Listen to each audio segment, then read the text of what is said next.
नमस्कार। भाग्योदय विचार प्रवास श्रृंखला की 282वीं 282 कड़ी में आपका स्वागत है, अभिनंदन है।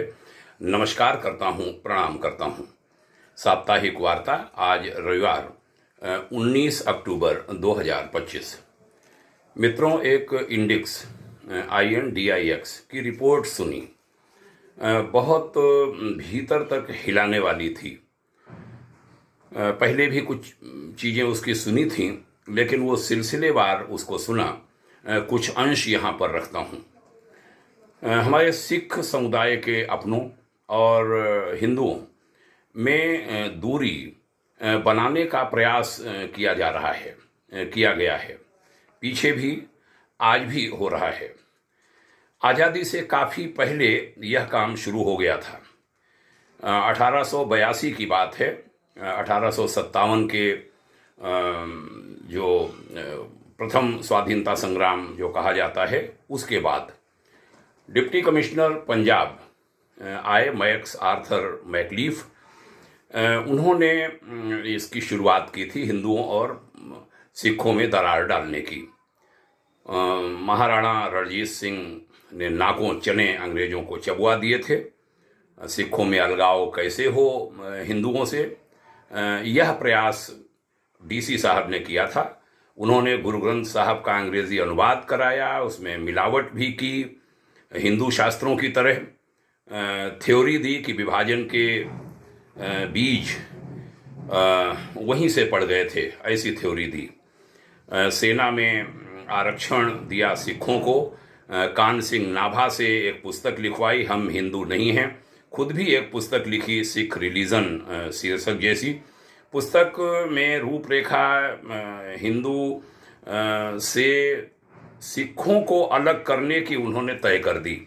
सेना की अलग अलग शपथ बनवाई, वह होने लगी।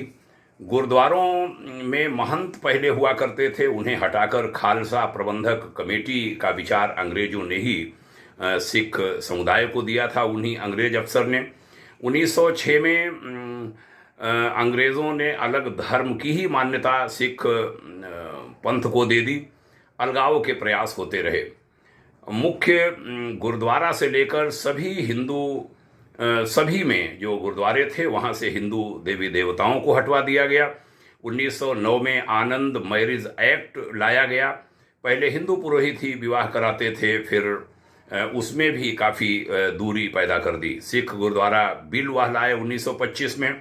महंतों पर आरोप लगाकर उनके साथ मारपीट हुई, निकाला गया, हत्याएं भी उनकी हुई, यह इतिहास बताता है। 1945 में आचार संहिता बनी, रहत मर्यादा उसका नाम दिया गया। सिखों को मूल से बिल्कुल हटाने का प्रयास किया गया। पहले तो हिंदुओं और सिखों को अलग अलग करने का प्रयास, उसके बाद सिखों में जो प्रथम गुरुदेव से लेकर 10वें गुरुदेव गुरु गोविंद सिंह जी तक, नानक देव जी से लेकर गुरु गोविंद सिंह जी तक जो शिक्षाएं थीं, उनसे भी सिख समुदाय को अलग करने का एक प्रयास हुआ। यह वह रिपोर्ट कहती है। अब्राहमिक सोच के साथ आए सिख, यह प्रयास हुआ। सिख इतिहास को अलग से लिखने का भी प्रयास हुआ। हिंदू सिख मेल जोल बढ़ाने की जो भी चीज़ें इतिहास में थीं बढ़ने की, वो सारी हटाई गई। वीर हकीकत राय हों, बंदा बैरागी हों, भाई सतीदास हों, भाई मतीदास हों, भाई दयाला हों, ये सब हिंदू थे और इनमें अधिकांश ब्राह्मण थे। जोरावर सिंह जी वह क्षत्रिय थे।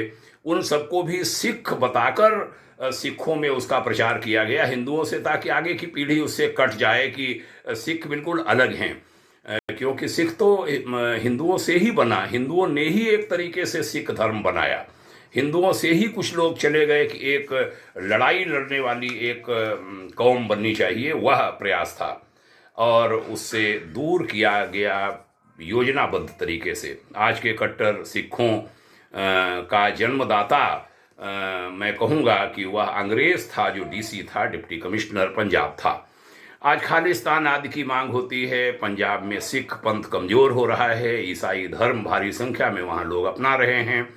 जानकारी मिली है कि पादरी भारी संख्या में वहाँ पर आ गए हैं। 65,000 से अधिक पादरी माने ईसाई धर्म गुरु वहाँ विकसित हो गए हैं। गुरु ग्रंथ साहब में जो हरि शब्द है 8,000 बार आया है, राम नाम 2,500 से ज़्यादा बार आया है। अंतिम गुरु थे गुरु गोविंद सिंह जी, गोविंद भगवान कृष्ण का नाम है। सारा सब हिंदू सिख सब मिला जुला था।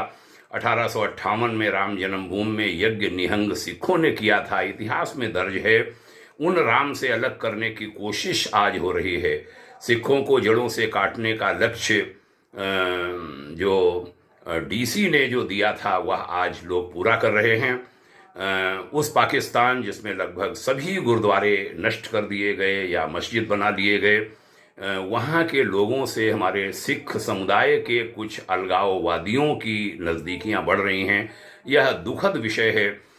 निवेदन करना चाहूँगा कि समझदार सिख नेता, सिख गुरु वह आगे आएं और वह सिख धर्म को बचाने के लिए पहले तो आगे आएं। हिंदुओं से अलग करने का तो विषय, हिंदुओं से मिलाने का, मेलजोल बढ़ाने का तो मामला अलग होगा। मेलजोल तो ऐसे है, माता वैष्णो देवी में जाओ, सारे लोग जाते हैं, सभी तीर्थों में सब मिलते हैं, कार्यक्रमों में मिलते हैं, लेकिन कोई प्रयास कर रहा है सिख समुदाय कमज़ोर हो, उस कमजोरी से पहले रोकना है।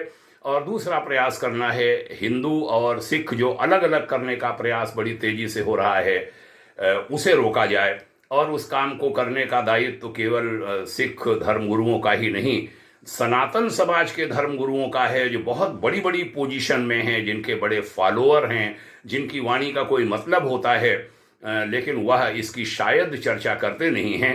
उनको चर्चा करनी चाहिए। अनेक धर्मगुरु हमारे हरियाणा, पंजाब आदि से हैं, लेकिन उनका ध्यान इस ओर क्यों नहीं जा रहा कि पंजाब पूरा का पूरा होता जा रहा है ईसाईकरण वहाँ पर, और हिंदू धर्मगुरु भी चुप हैं। हिंदू धर्मगुरु अपने हिंदू समुदाय की भी चिंता करें और सिख समुदाय की भी चिंता करें, सिख पंथ की भी चिंता करें। वह हमारा अपना है। सिख हों, हिंदू हों, जैन हों, बौद्ध हों, ये सब कभी देखो कभी लड़ते नहीं हैं, और सब लड़ते देखे जाते हैं। मुस्लिम ईसाई लड़ते देखे जाते हैं, ईसाई मुस्लिम लड़ते देखे जाते हैं, मुस्लिम यहूदी लड़ते देखे जाते हैं। हमारे इनमें कभी कोई वो नहीं होता, कोई संघर्ष नहीं होता, होगा भी नहीं। सब में समझदारी है, वो समझदारी और बढ़ाने की जरूरत है। आइए इस दिशा में प्रयास हम सबके हों। भाग्योदय विचार प्रवाह श्रृंखला की इस कड़ी में यही निवेदन, और सभी सिख समुदाय के अपनों से, सभी से हमारी हाथ जोड़कर प्रार्थना, समझदारी विकसित कीजिए। ये जो कमजोरी आ रही, मूल प्रांत आपका पंजाब है, वह कमजोर हो रहा है। जब आप वहाँ कमजोर होंगे तो पूरे देश में कमजोर होंगे। इस कमजोरी को रोकिए। हम सब साथ में हैं, भाग्योदय फाउंडेशन आपके साथ है, और इस दिशा में मिलजुल कर प्रयास किए जाएंगे। आपने सुना, इसके लिए धन्यवाद। अन्यों को भी सुनाइए। आपके उज्जवल भविष्य की भाग्योदय शुभाकांक्षा करते हैं। बहुत बहुत धन्यवाद सुनने के लिए। जय हिंद। ओम शांति।